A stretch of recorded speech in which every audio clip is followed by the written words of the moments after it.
Une épouse enceinte surprend son mari milliardaire en flagrant délit d'adultère, demande le divorce par téléphone et devient une grande figure dirigeante loin de chez elle. Il est difficile de croire à quelle vitesse un conte de fées peut se métamorphoser en un cauchemar absolu. Léa Bernard pensait pourtant tout avoir.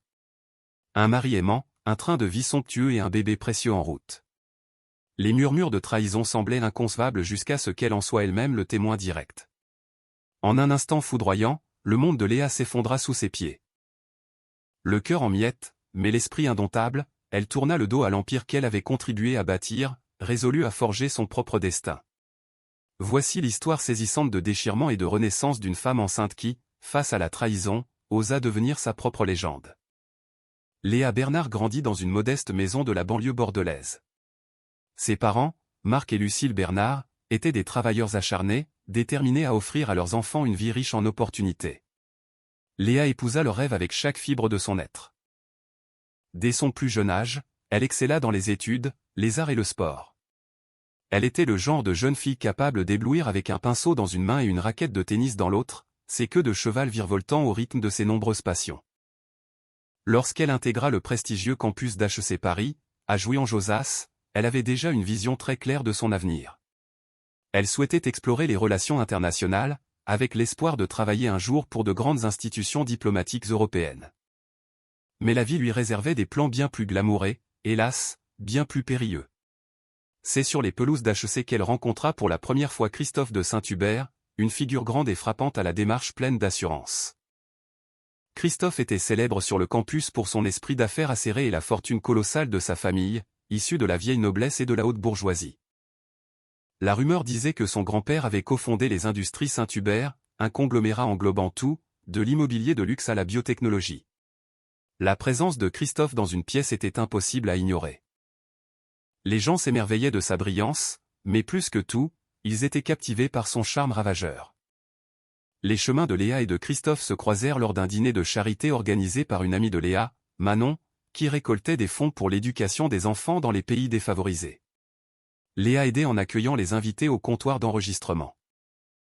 Lorsqu'elle leva les yeux pour plonger dans le regard bleu perçant de Christophe, elle ne put s'empêcher de ressentir une étincelle. Il se présenta avec une politesse exquise, mais il y avait immédiatement un courant sous-jacent, une intensité que Léa n'avait jamais éprouvée auparavant. Leur première conversation fut d'abord mondaine. Elle s'émerveilla du design des cartons d'invitation, il fit une remarque sur la passion avec laquelle elle défendait la cause. Pourtant, sous le vernis des mondanités, il était évident qu'ils avaient tous deux découvert quelque chose d'unique. À la fin de la soirée, ils avaient échangé leurs numéros, partagé des rires complices et planifié un rendez-vous pour la semaine suivante. Leur relation s'épanouit plus rapidement que quiconque ne l'aurait imaginé. En quelques mois, ils devinrent inséparables, finissant les phrases de l'autre et riant de blagues privées.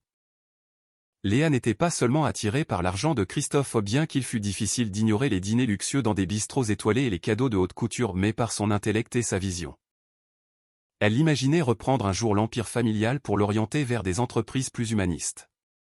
Lui, de son côté, adorait sa positivité rayonnante et son don inné pour nouer des liens avec des personnes de tous horizons.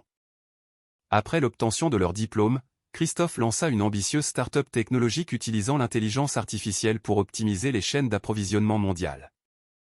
Bien que cela eût commencé comme une modeste aventure gérée depuis des bureaux partagés, l'entreprise s'attira rapidement des investissements colossaux de la part de fonds de capital risque, dont l'un associé à un célèbre magnate des télécoms français. Léa, quant à elle, accepta un poste dans une organisation à but non lucratif international, poursuivant sa passion pour le bien commun. Pourtant, malgré son amour pour le travail humanitaire, Léa se retrouva de plus en plus aspirée dans le monde des affaires à haut risque de Christophe.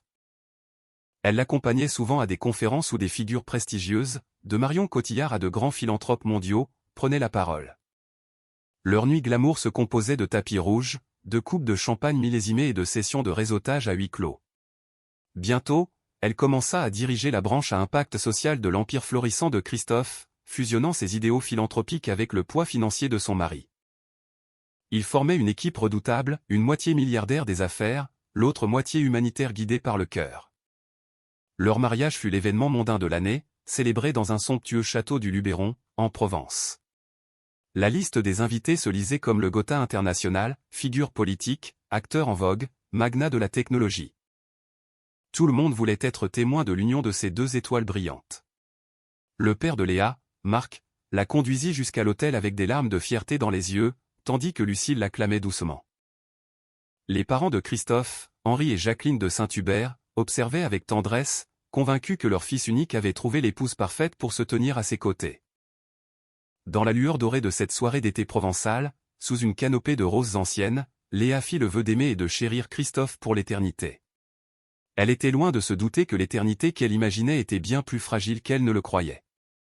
Car sous la surface de chaque vie en apparence parfaite, des ombres peuvent rôder, attendant le moment opportun pour briser les plans les plus grandioses.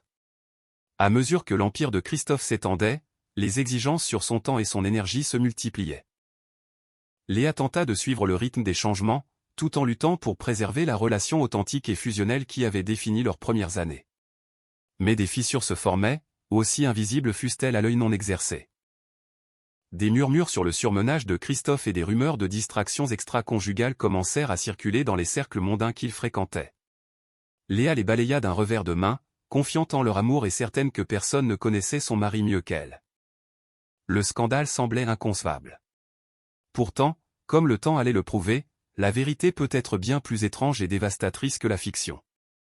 L'ascension de Christophe de Saint-Hubert, du jeune diplômé prometteur d'HEC au statut de PDG milliardaire, fut tout simplement fulgurante. Sa start-up technologique, Saint-Hubert Logistique Solutions, s'accapara un marché dont peu avaient soupçonné l'existence. De grands distributeurs comme Carrefour, des plateformes majeures de commerce en ligne et des géants mondiaux du transport maritime comme CMA-CGM s'arrachaient son expertise. Grâce à des investissements judicieux, une série d'acquisitions opportunes et un brin de chance, Christophe s'enrichissait de jour en jour. Bientôt, il fit la une de Forbes et de Challenge, salué comme le nouveau prodige de l'économie européenne. Léa, pour sa part, fut emportée dans un tourbillon de luxe qu'elle n'avait jamais véritablement anticipé. Elle quitta son confortable et modeste appartement pour s'installer dans le vaste appartement haussmannien de Christophe, situé dans le 16e arrondissement de Paris. De hautes fenêtres offraient une vue panoramique sur la tour Eiffel, la Seine scintillant au loin comme la promesse de possibilités infinies. Sa pièce préférée dans cette nouvelle demeure était la bibliothèque, un sanctuaire silencieux aux moulures dorées, rempli de livres rares sur l'art, l'histoire et les affaires mondiales. Entre deux projets philanthropiques, elle y disparaissait pendant des heures, se perdant dans des récits qui la transportaient loin du rythme frénétique de la capitale. Alors que l'argent s'accumulait, les extravagances de Christophe grandissaient. Il acheta un jet privé et le nomma « Les ailes de Léa », insistant sur le fait qu'il s'agissait d'un hommage à sa femme bien-aimée. Les robes de créateurs commencèrent à remplir ses dressings, et les invitations aux galas de charité les plus exclusives devinrent des événements hebdomadaires.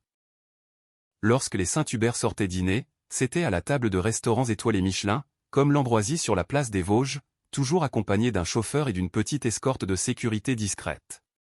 Malgré cette opulence vertigineuse, Léa sut garder les pieds sur terre. Elle mettait un point d'honneur à saluer personnellement chaque membre du personnel de leur maison, des gouvernantes aux sous-chefs qui préparaient les repas gastronomiques de Christophe. Elle connaissait tous leurs prénoms et ceux de leurs enfants.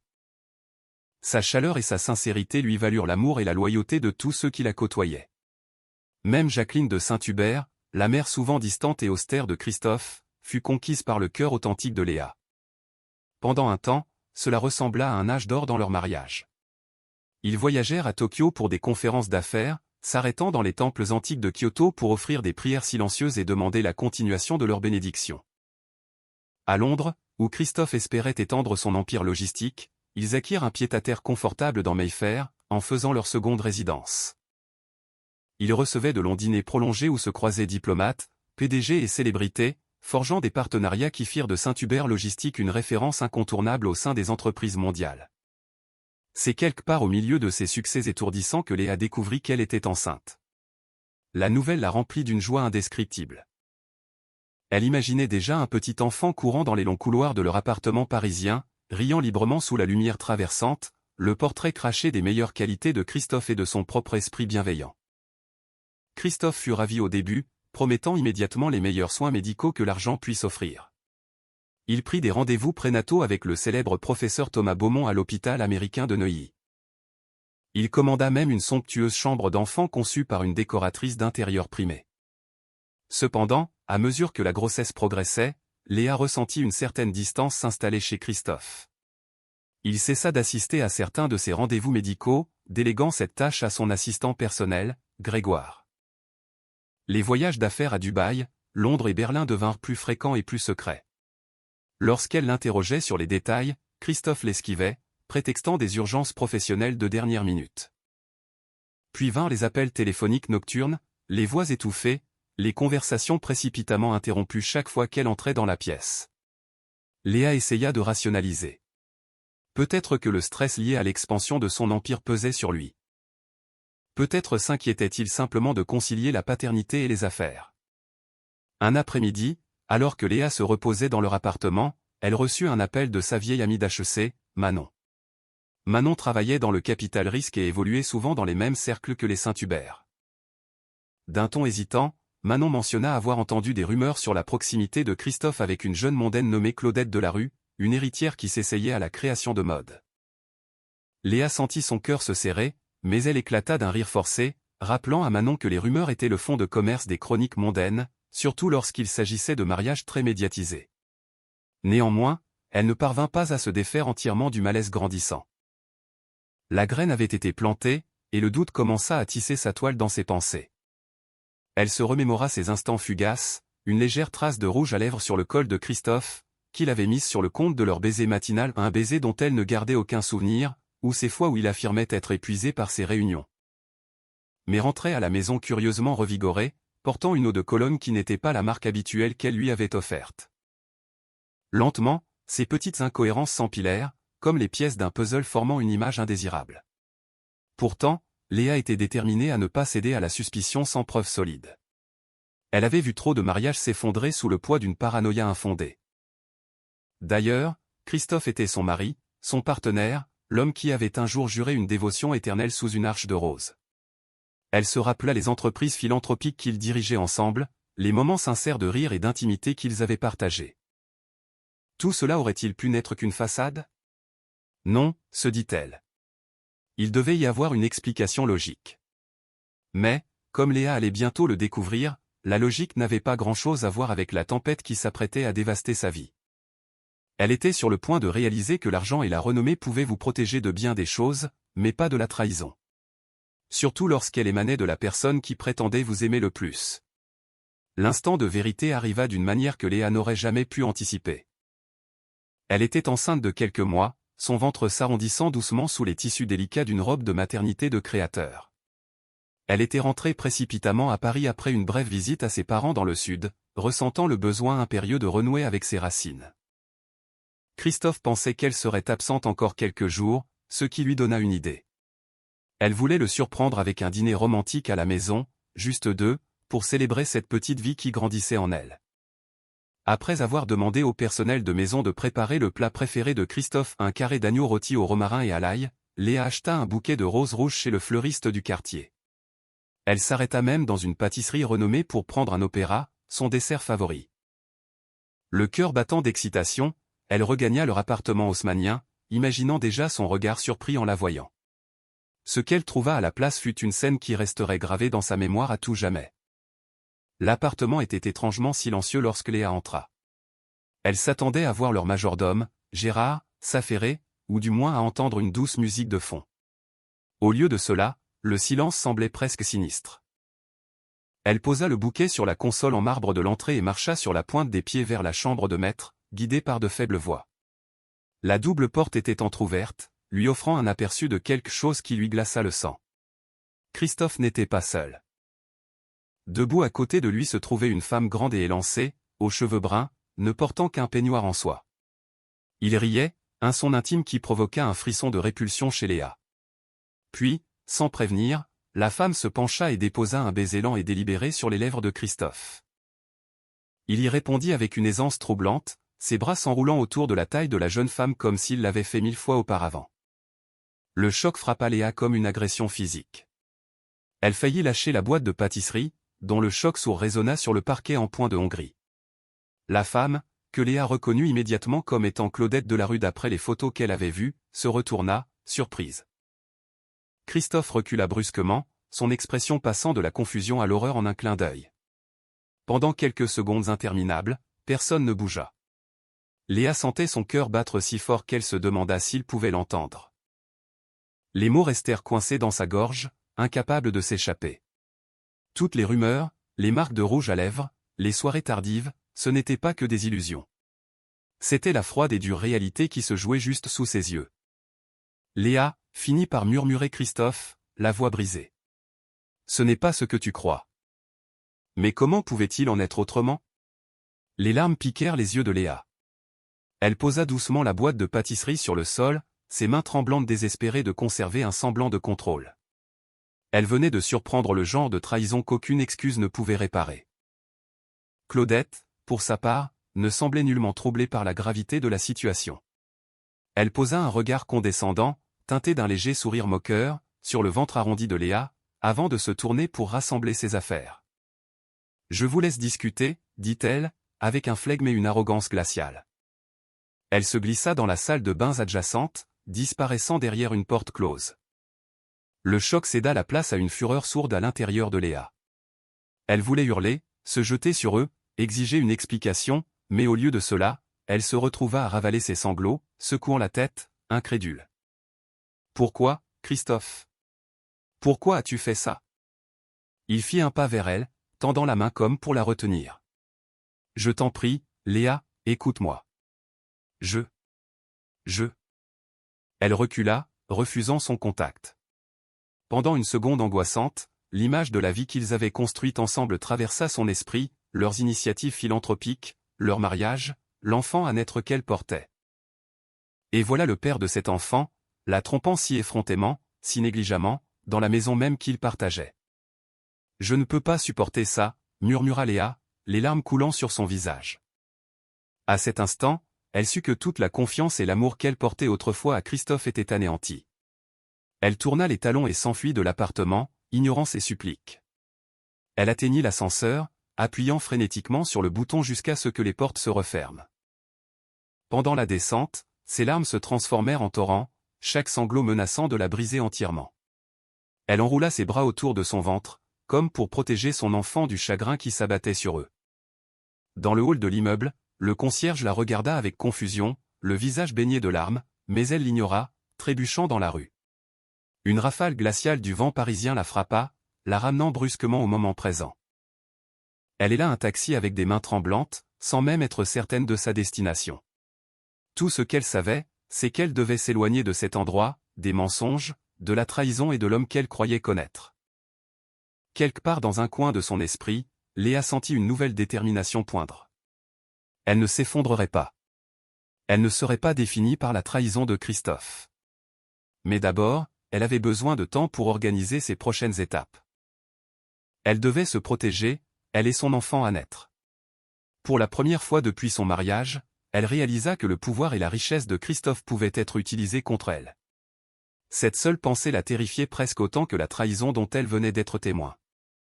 Léa passa la nuit dans un hôtel de luxe au cœur de Paris, bien qu'elle prît à peine conscience de son environnement. Le lit moelleux, la vue sur les toits, les installations du spa. Tout cela ne signifiait rien face à sa dévastation émotionnelle. Elle rejouait la scène de l'appartement en boucle, espérant que l'issue changerait d'une manière ou d'une autre, mais cela n'arrivait jamais. La trahison de Christophe était une vérité fixe et brutale. Son téléphone bourdonnait sans cesse d'appels et de messages de lui, mais elle refusait de répondre. Tout ce qu'elle put faire fut de se recroqueviller sur le lit, les bras croisés de manière protectrice sur son ventre. Elle ne cessait de se répéter de rester calme pour le bien du bébé. À travers le brouillard du chagrin, elle parvint à appeler sa meilleure amie, Manon, qui accourut sans hésitation. Manon trouva Léa en larmes, les yeux gonflés, les cheveux ébouriffés, mais une résolution sereine couvait sous son désespoir. Autour de tasses d'infusion, Léa raconta chaque détail. Manon écouta sans juger, ses propres yeux brûlants de colère à l'idée de l'infidélité de Christophe. « Il ne te mérite pas, dit-elle en serrant Léa dans ses bras. Tu le sais, n'est-ce pas ?» Léa hocha la tête d'un mouvement tremblant, incertaine d'y croire vraiment encore. Elle ressentait tant d'émotions, de la colère, de la tristesse, le sentiment d'être trahie, étrangement, de la culpabilité. Malgré la faute de Christophe, elle se demandait si elle avait d'une manière ou d'une autre échoué en tant qu'épouse. Ce fut une pensée fugace, rapidement noyée par son propre sens de la dignité. Non, se dit-elle. C'était sa faute à lui, et à lui seul. Au matin, les appels de Christophe devinrent désespérés. Il laissait message vocal sur message vocal, alternant entre des excuses larmoyantes et des demandes frénétiques pour se voir. Léa l'ignora, barricadant son cœur contre ses supplications. Elle réalisa qu'elle avait besoin d'un plan. Si elle devait le quitter, elle devait le faire proprement, en toute sécurité, et d'une manière qui protège son avenir et celui de son enfant. Son téléphone vibra de nouveau, et cette fois, elle reconnut le numéro. C'était Jacqueline de Saint-Hubert, la mère de Christophe. Avec des doigts tremblants, Léa répondit. La voix inquiète de Jacqueline inonda son oreille. Léa, ma chère, je vous en prie, parlez-moi. Est-ce vrai ce que Christophe m'a raconté? Il a dit que vous l'aviez surpris avec Claudette dans l'appartement. Léa serra les mâchoires, ses émotions refluant une fois de plus. Oui, parvint-elle à dire, la voix chevrotante. Je ne sais plus quoi faire. C'est terminé, Jacqueline. Je ne peux pas vivre ainsi. Il y eut un long silence à l'autre bout du fil. Je comprends, finit par répondre Jacqueline, le ton lourd de tristesse. Je suis tellement navré. Jamais je n'aurais imaginé qu'il vous trahirait de la sorte. J'essaie de tirer cette affaire au clair. Je vous en prie, si vous avez besoin de quoi que ce soit, appelez-moi. Quoi qu'il arrive entre vous et Christophe, vous ferez toujours partie de la famille pour moi. Cette promesse ne fit pas grand-chose pour apaiser le chagrin de Léa, mais elle lui rappela qu'elle n'était pas entièrement seule. Elle remercia Jacqueline en la vouvoyant toujours avec respect, puis raccrocha, se laissant retomber contre le fauteuil moelleux de l'hôtel. L'avenir ressemblait à un paysage brumeux, mais dans son cœur, elle sentait croître une solide détermination. 2 jours passèrent sans contact direct, jusqu'à ce que Christophe découvre dans quel hôtel elle séjournait. Il se présenta dans le hall, exigeant de lui parler. La sécurité alerta la suite de Léa. À travers le téléphone de la réception, elle pouvait entendre Christophe la supplier, « Je t'en prie, Léa, laisse-moi juste te parler. Nous pouvons arranger ça. » Elle garda le silence jusqu'à ce qu'elle l'entende dire, « Je t'aime. Pense à notre bébé. » Quelque chose en elle se rompit. Elle prit son propre téléphone et composa le numéro de Christophe, refusant catégoriquement de le voir en face à face. Lorsqu'il décrocha, son ton avait radicalement changé. « Je ne vais le dire qu'une seule fois. C'est terminé. Je demande le divorce. » Sa réponse paniquée sortit dans un souffle court. « Léa, je t'en prie, non. Nous pouvons suivre une thérapie. » Nous pouvions, le couple à elle, adoptant un vouvoiement glacial qui traçait une frontière infranchissable entre eux. Depuis combien de temps cela dure-t-il? Un long silence. Il hésita, et elle savait déjà. Quelques mois, finit-il par admettre doucement. Léa déglutit difficilement, retenant ses larmes. Vous saviez que j'étais enceinte, et vous avez continué dans mon dos. Vous m'avez menti, Christophe, chaque jour que Dieu fait. Elle pouvait presque le sentir tressaillir à l'autre bout du fil, déstabilisé par ce vouvoiement soudain, symbole de sa perte d'emprise. J'ai fait une erreur. Non, l'interrompit-elle, la voix de plus en plus ferme. Une erreur, c'est oublier un anniversaire de mariage. Ceci était un choix. Des choix conscients et répétés d'être infidèle. Je ne vais pas m'infliger, ni à notre enfant, ce genre de douleur. Malgré ses protestations frénétiques, Léa fut d'une clarté tranchante. Mon avocate vous contactera pour les détails. Ne m'appelez plus, sauf si cela concerne l'enfant. Je ne supporte plus d'entendre vos excuses. Elle raccrocha, le corps entier tremblant. En un seul appel téléphonique, elle avait effectivement mis fin à son mariage. Le sentiment surréaliste de la situation l'écrasa. Pourtant, une part d'elle se sentait étrangement libérée. Elle venait de faire le premier pas pour reprendre le contrôle de sa vie. Les prochaines étapes seraient ardues. Il y aurait des batailles juridiques, un examen public minutieux, et un immense chagrin à surmonter, mais elle refusait d'être définie par la trahison de son mari. Après l'appel, elle s'effondra sur le lit, pleurant à chaudes larmes dans les draps de soie. Manon lui tint la main jusqu'à ce qu'elle se calme, répétant de doux mots d'encouragement. Au milieu des larmes, Léa pensa au bébé qui grandissait en elle. Elle promit à son enfant qu'ils auraient une vie meilleure, exempte de tromperie et de cœur brisé. Elle construirait cette vie, peu importe la longueur ou les détours du chemin.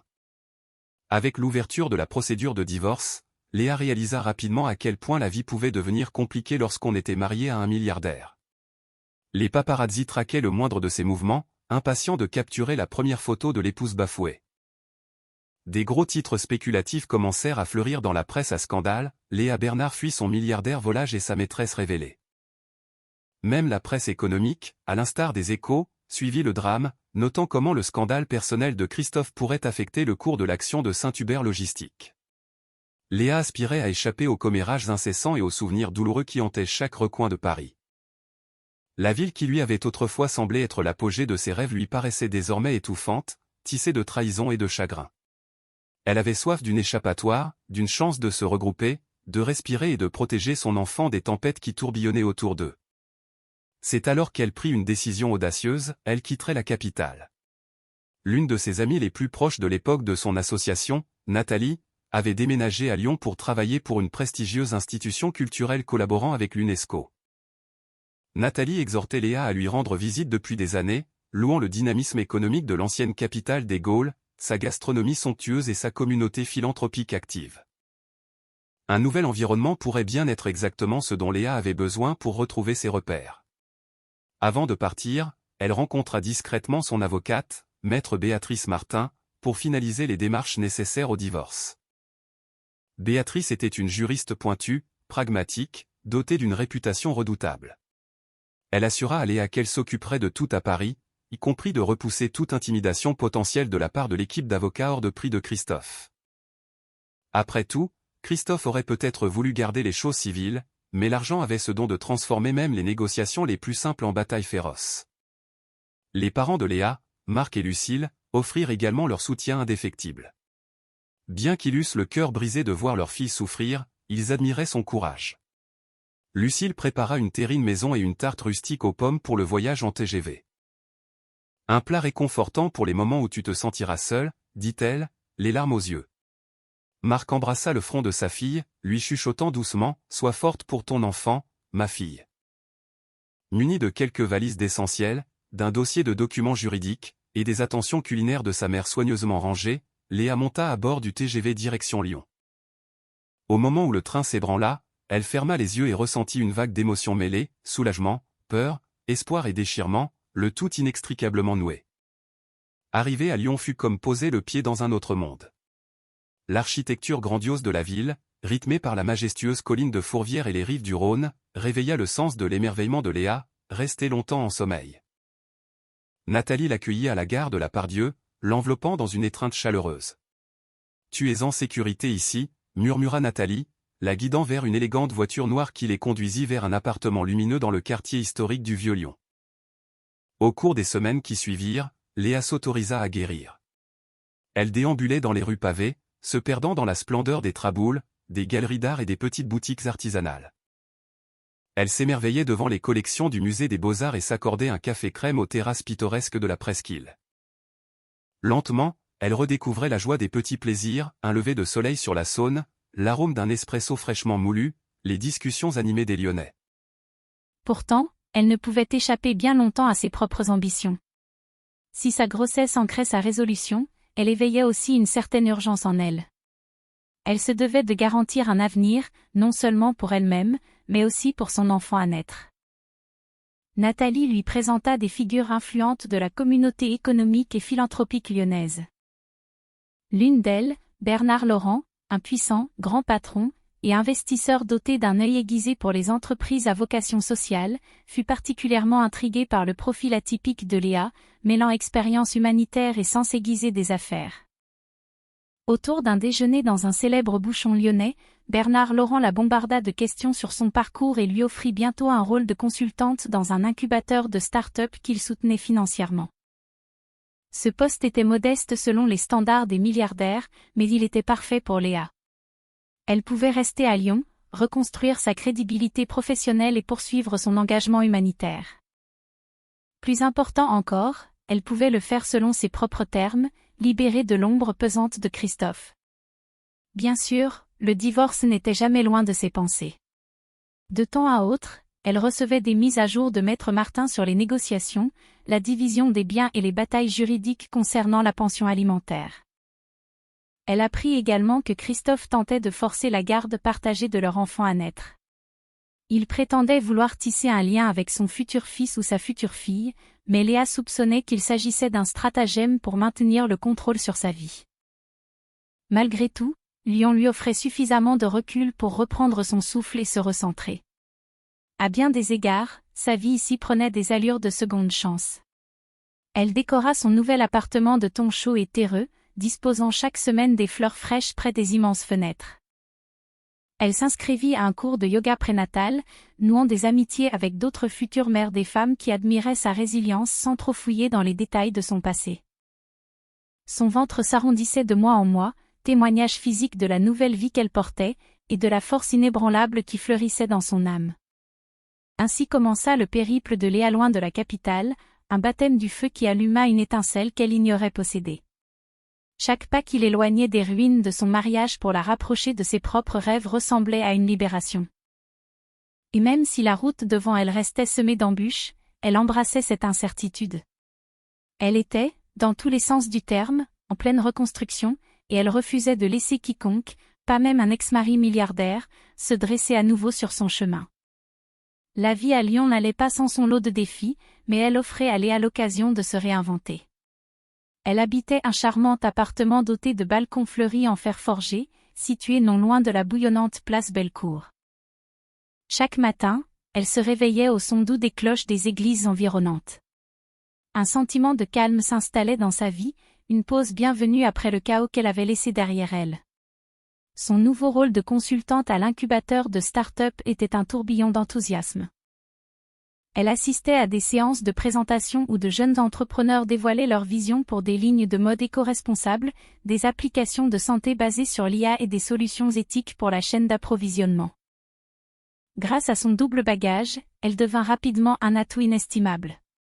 Bernard Laurent reconnut très vite son potentiel et commença à la présenter à son vaste réseau d'investisseurs et de dirigeants d'entreprises. Jour après jour, Léa voyait sa confiance grandir. Elle n'était plus seulement l'ex-femme enceinte d'un magnate de la logistique. Elle était une professionnelle reconnue, traçant son propre chemin. Concilier son travail et sa grossesse exigeait un équilibre délicat. Les nausées matinales la contraignaient parfois à s'éclipser discrètement des réunions, et la fatigue s'installait immanquablement l'après-midi. Mais elle persévérait, soutenue par sa détermination sans faille et l'enfant qui grandissait en elle. Elle suivait ses rendez-vous médicaux avec une obstétricienne bienveillante, le docteur Dubois, qui louait son courage. « Votre bébé ressent tout ce que vous ressentez », lui dit un jour le médecin en lui tapotant l'épaule. « Laissez cette force et cet optimisme vous guider tous les deux. » Plus Léa s'immergeait dans l'écosystème lyonnais des start-up, plus une idée audacieuse prenait forme. Elle voulait lancer sa propre entreprise, une société qui fusionnerait la technologie, la philanthropie et sa passion pour l'amélioration du monde. Elle repensa au temps passé à collaborer avec Christophe, se souvenant des cauchemars logistiques auxquels les ONG étaient souvent confrontés lors de la distribution de fournitures médicales ou de matériel éducatif dans des zones isolées. Pourrait-elle développer une plateforme qui rationaliserait ces processus, permettant aux organisations de fournir l'aide plus efficacement ? Portée par cette vision, elle passa ses soirées à faire des recherches, à esquisser des plans et à mobiliser son réseau. Nathalie, amie toujours dévouée, prêta une oreille attentive et la présenta à des partenaires potentiels. Bernard Laurent organisa quelques séances de remue-ménage informelles, prodiguant ses retours et ses conseils. Peu à peu, la nouvelle entreprise de Léa prenait corps.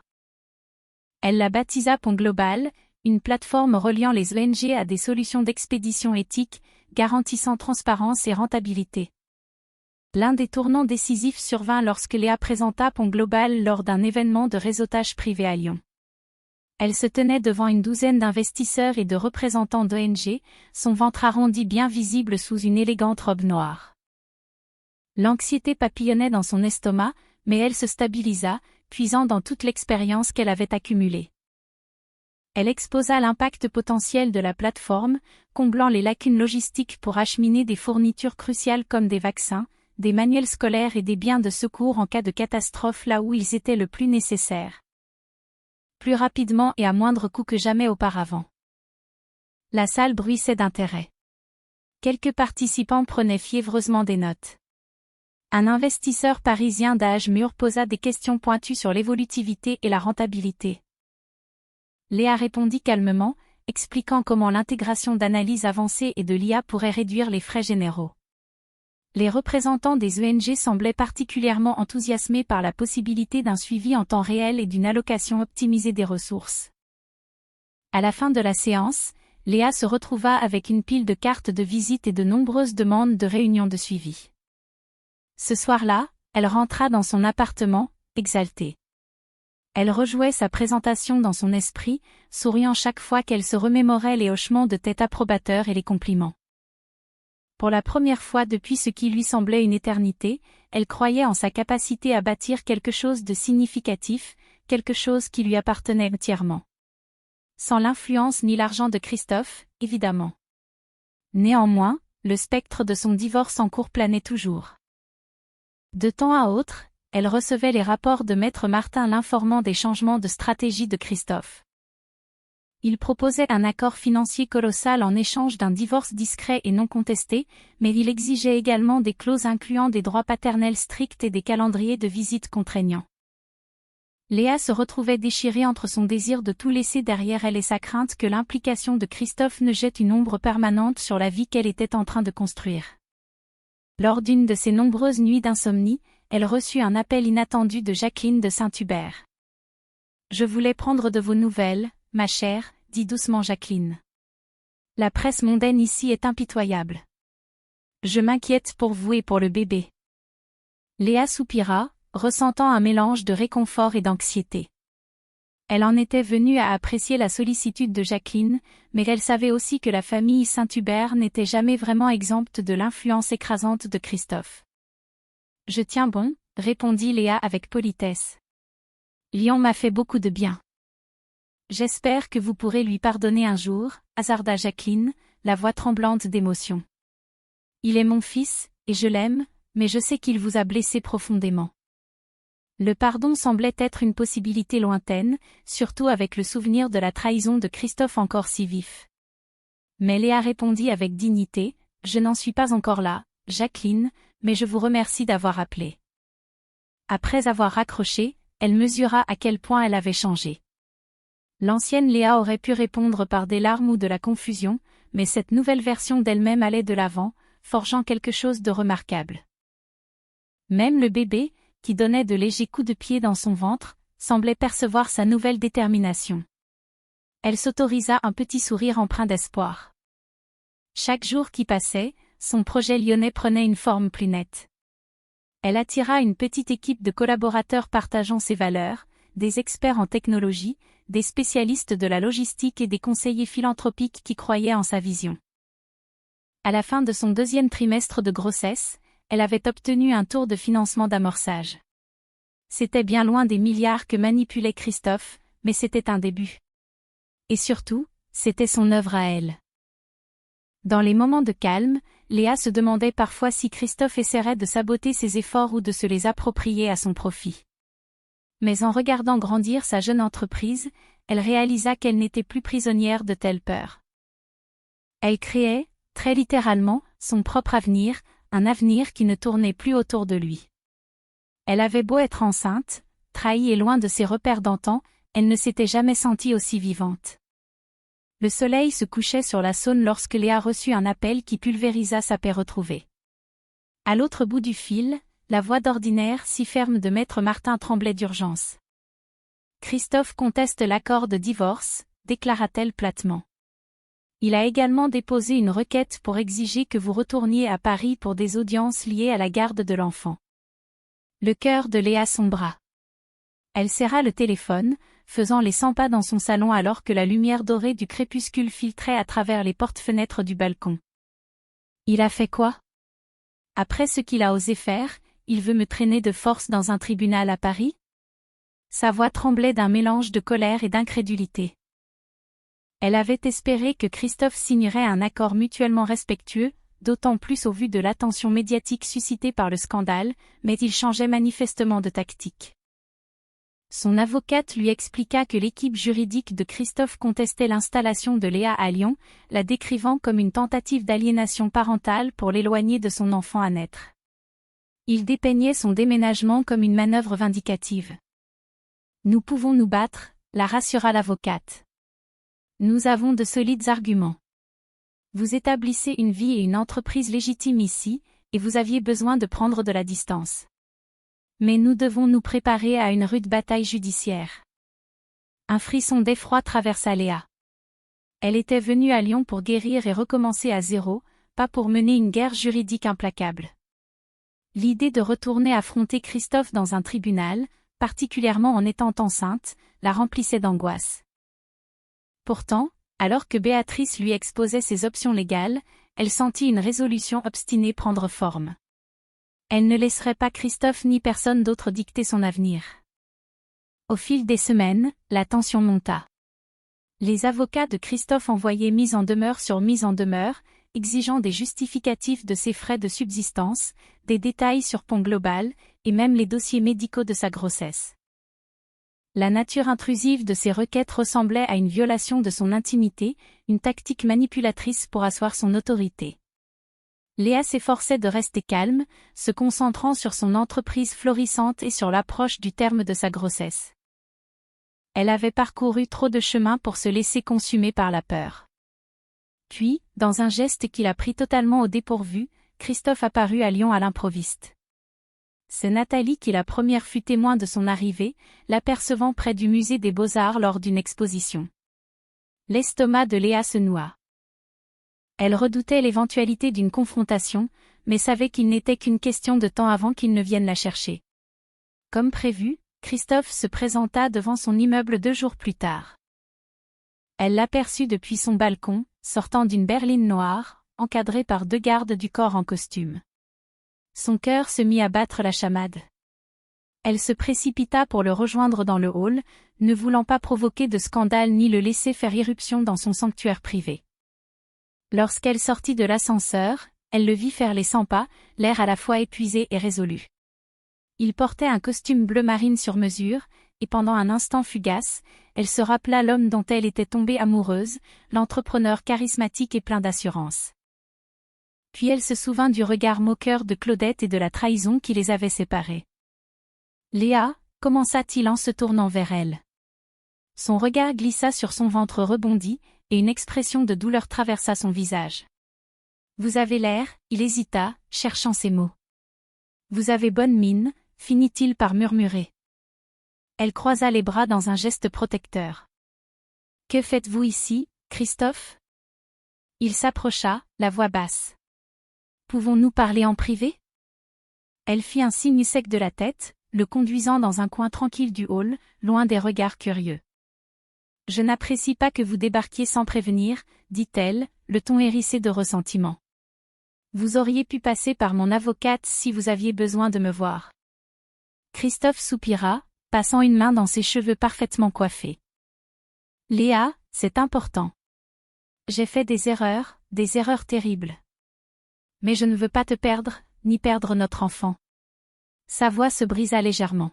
« Laisse-moi réparer ça. » Sa colère s'enflamma, brûlante et inflexible. Elle pressa la main sur son ventre. « Vous ne pouvez pas simplement prendre le TGV pour Lyon et jouer au mari repentant, Christophe. Vous avez fait votre lit, au sens propre du terme. J'en ai fini d'être celle à qui vous pensez après coup. » Ses mâchoires se contractèrent. J'étais sous une pression immense. D'accord ? L'entreprise, les expansions. J'ai perdu de vue l'essentiel. Claudette n'était qu'une distraction, une stupidité. Mais cela ne veut pas dire que je ne t'aime pas. Léa laissa échapper un rire amer. Vous avez une bien étrange façon de prouver votre amour. Ils restèrent plantés là dans un silence lourd de tension, le majestueux sol en marbre sous leurs pieds reflétant leur confrontation tel un miroir déformant. Enfin, Christophe fit un pas en arrière. « Je suis prêt à régler ce divorce à l'amiable, » dit-il, le ton s'adoucissant. « Je veux subvenir à tes besoins et à ceux du bébé, mais je veux aussi faire partie de la vie de mon enfant. J'ai besoin de ta garantie que tu ne m'en excluras pas. » Elle l'étudia, cherchant la sincérité dans ses yeux. Une part d'elle se demandait si ce n'était pas là une énième tactique de manipulation. Cependant, elle reconnaissait aussi que cet enfant était pour moitié celui de Christophe. Elle ne pouvait pas lui en refuser l'accès pour toujours, du moins pas tant qu'il ne s'était pas révélé être un père indigne. « Je n'essaie pas de vous exclure, dit-elle doucement, ravalant sa fierté. Mais vous avez détruit la confiance qui nous unissait. Et maintenant, vous me combattez au tribunal, essayant de me forcer à retourner à Paris. » Christophe acquiesça, une lueur de regret dans le regard. « Mes avocats m'ont conseillé que c'était le meilleur moyen de pression juridique.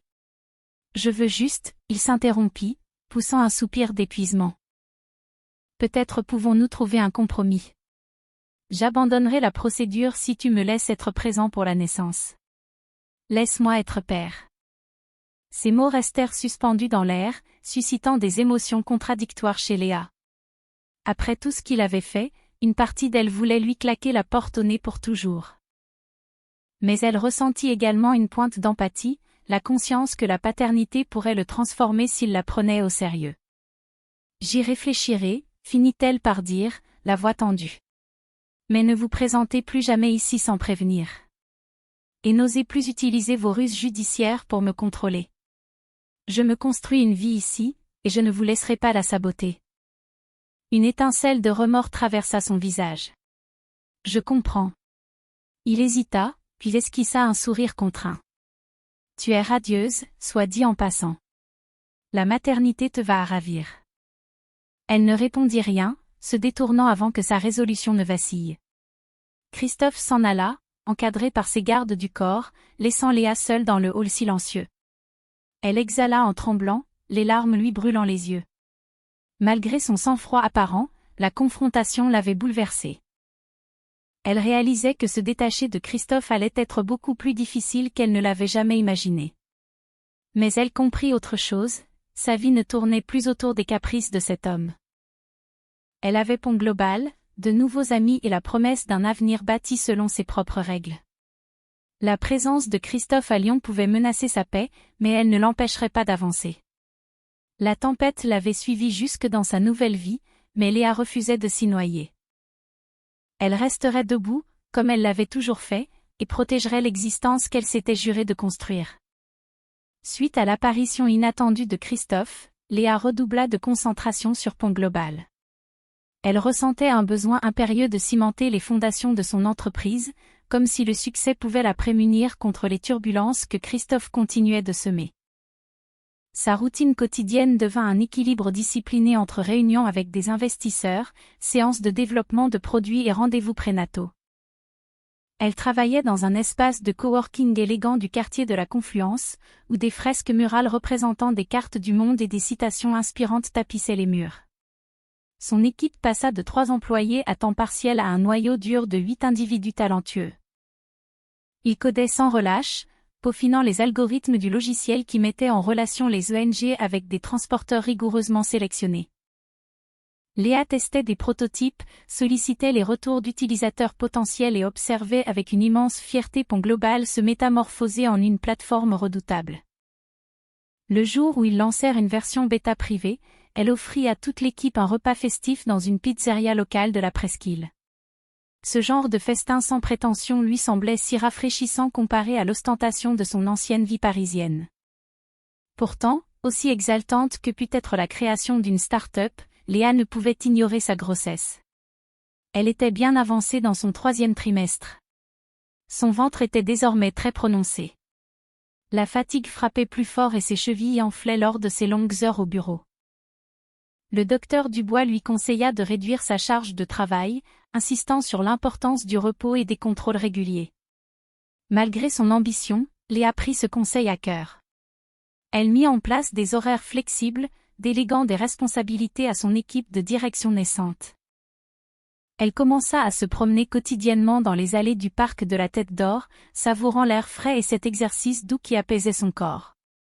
Lors de l'une de ces promenades, Bernard Laurent se joignit à elle, déambulant à ses côtés le long des chemins sinueux bordés d'arbres majestueux. Les oiseaux pépiant au-dessus d'eux et la douce brise bruissant dans les feuillages offraient une toile de fond sereine à leur conversation. je suis fier du chemin que tu as parcouru, dit Bernard, les mains dans les poches. Pont Global a un potentiel immense. Plusieurs grandes ONG ont hâte de nous rejoindre dès que nous aurons terminé les tests bêta. Léa sourit, le visage illuminé par le sentiment du devoir accompli. Ce fut un véritable tourbillon. Parfois, je n'arrive pas à croire à quel point ma vie est différente aujourd'hui. Il acquiesça d'un air pensif. Cela te va bien. Tu n'es plus seulement l'épouse de Christophe de Saint-Hubert. Tu es Léa Bernard, une force de la nature, respectée pour ce qu'elle est. Son expression devint un brin espiègle. Une force de la nature très enceinte, plaisanta-t-elle doucement en posant une main sur son ventre. Bernard rit. Cela ne fait qu'ajouter à ton aura. Leur camaraderie s'était muée en une amitié que Léa chérissait profondément. Il ne s'immisçait jamais dans ses luttes personnelles avec Christophe, bien qu'il fût parfaitement conscient de la tension ambiante. Leur lien reposait sur le respect mutuel, des aspirations partagées et la compréhension tacite que certaines blessures nécessitaient du temps et de l'empathie pour se cicatriser. Quelques jours plus tard, Léa se rendit à un examen prénatal et reçut une nouvelle surprenante. Son bébé affichait de bonnes mensurations, était en parfaite santé, et le docteur Dubois évoqua la possibilité d'un accouchement anticipé. Au lieu de paniquer, Léa ressentit un frisson d'excitation matinée d'anxiété. Elle était sur le point de devenir mère, et cette réalité éclipsait chaque accord commercial, chaque cicatrice émotionnelle. Le mois suivant passa dans un tourbillon de préparatifs. Nathalie l'aida à décorer la chambre de l'enfant, un espace gai peint dans des tons pastels apaisants et orné de fresques féeriques de montgolfière. Léa commanda un élégant berceau français et fit des provisions de produits essentiels, déterminée à aborder la transition vers la maternité avec grâce et indépendance. Pendant ce temps, les mises à jour de Maître Martin à Paris indiquaient que l'équipe juridique de Christophe avait adouci sa position, sans doute motivée par leur conversation à Lyon. Christophe n'exigeait plus que Léa retourne immédiatement dans la capitale, bien qu'il insistât toujours pour obtenir un accord formel de garde une fois le bébé né. Une part d'elle redoutait les inévitables négociations juridiques, mais une autre part se sentait soulagée que la situation n'eût pas dégénéré davantage. Quand le jour arriva, de manière inopinée, Léa ressentit les premières contractions au milieu de la nuit. Elle se précipita à l'hôpital de la Croix-Rousse, avec Nathalie et Bernard Laurent à ses côtés. Dans la salle d'accouchement baignée d'une lumière crue, au milieu du chaos des moniteurs et des voix étouffées, elle traversa une douleur intense. Les heures s'écoulèrent dans un vertige de mots d'encouragement prononcés par les sages-femmes et de pressions réconfortantes sur sa main. Et puis, enfin, le cri d'un nouveau-né déchira le silence de la pièce. Elle baissa les yeux vers sa toute petite fille, emmaillotée dans une couverture douce, ses fins cheveux noirs collés sur son crâne délicat, les yeux plissés contre les lumières de l'hôpital. Les larmes brouillèrent la vue de Léa. Chaque chagrin, chaque trahison, chaque once de stress s'évapora dans ce seul moment de gratitude et d'amour, frappé de stupeur. Elle nomma sa fille Chloé, un clin d'œil à ce petit bourgeon d'espoir qui venait d'éclore, et à ce nouveau départ radieux qu'elle ressentait dans son cœur. Berçant Chloé dans ses bras, Léa déposa un baiser sur le front duveteux du bébé, lui murmurant la promesse d'une belle vie, d'une vie sûre, d'une vie libérée des ombres de son passé. Bernard et Nathalie les regardaient, les larmes aux yeux eux aussi. On aurait dit qu'une petite famille se formait autour d'elle, bien loin des tourments qu'elle avait connus autrefois. Dans cette paisible chambre d'hôpital lyonnaise, Léa réalisa qu'elle n'avait pas seulement bâti une entreprise, mais un nouveau type d'empire, un réseau de véritables amis, d'alliés indéfectibles, et un futur qui n'appartenait qu'à elle et à son enfant. Bien après la fin des heures de visite, elle fixa le visage endormi de Chloé, s'émerveillant de tout ce qui avait changé en si peu de temps.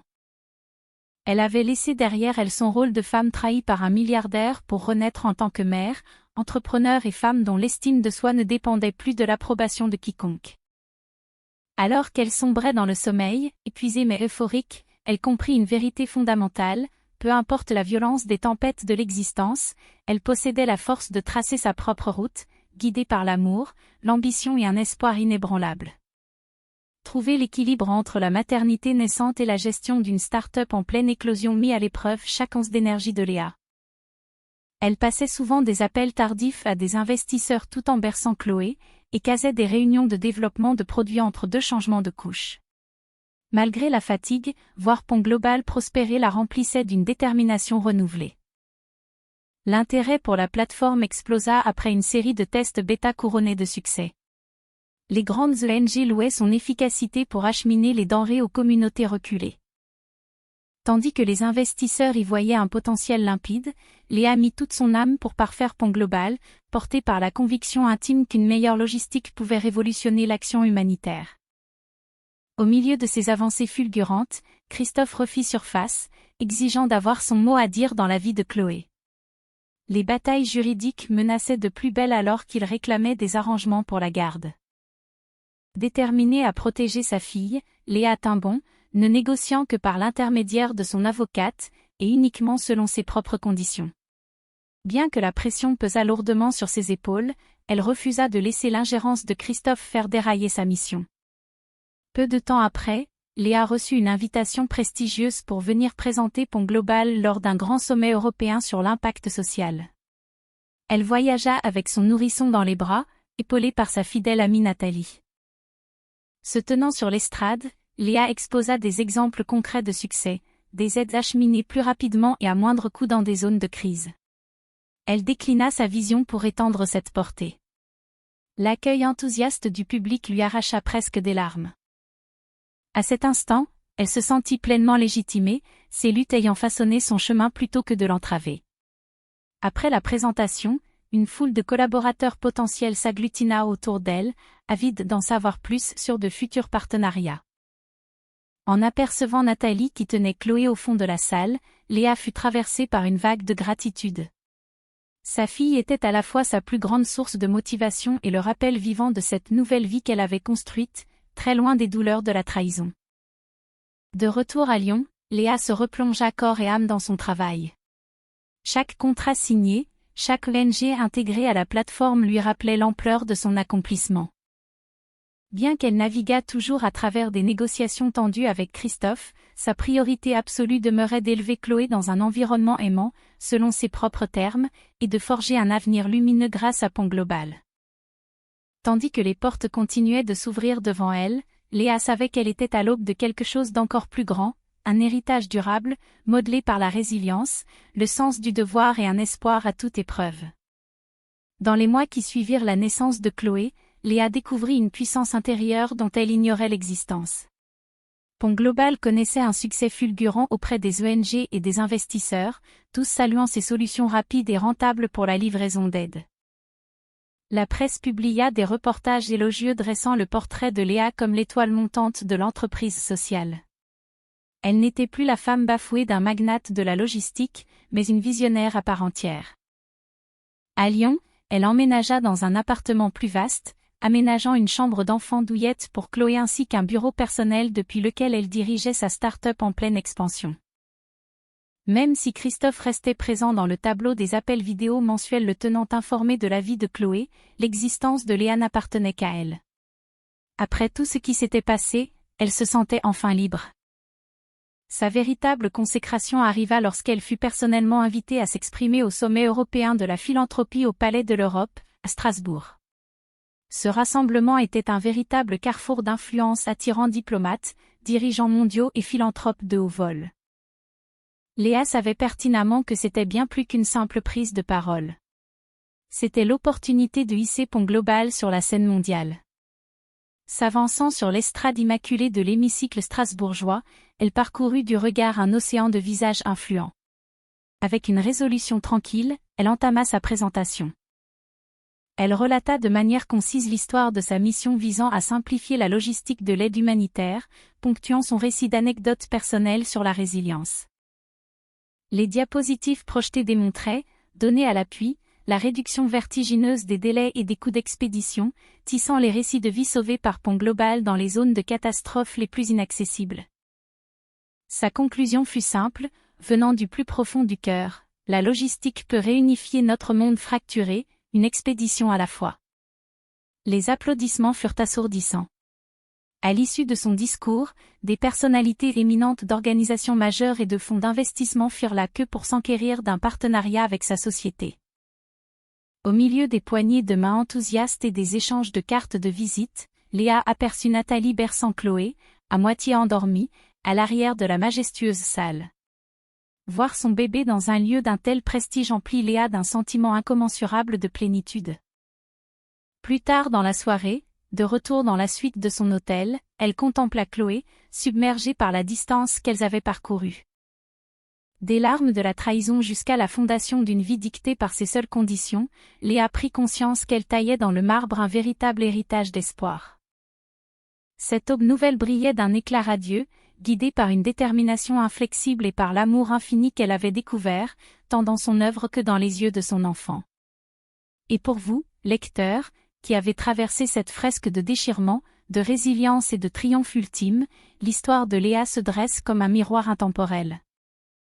Elle murmure à nos consciences que, peu importe l'obscurité des tempêtes qui assaillent nos vies, nous détenons tous en nous le pouvoir souverain de nous élever au-dessus de la mêlée. La trahison, la déchirure du divorce, la pulvérisation d'un conte de fées ne furent que le pavage d'une transformation magistrale, d'épouse humiliée à grande patronne invincible. En bâtissant son empire loin de ses repères, elle a prouvé au monde et surtout à elle-même que la force véritable puise sa source au plus profond de l'âme. Si cette étincelle de volonté a su résonner en vous, si vous avez trouvé dans sa renaissance la preuve que tout peut être reconstruit, laissez cet éclat guider votre propre quête de réussite et de révélation intérieure. Car le récit de Léa Bernard est de ceux qui, bien au-delà des mots, célèbrent le triomphe absolu de l'esprit humain.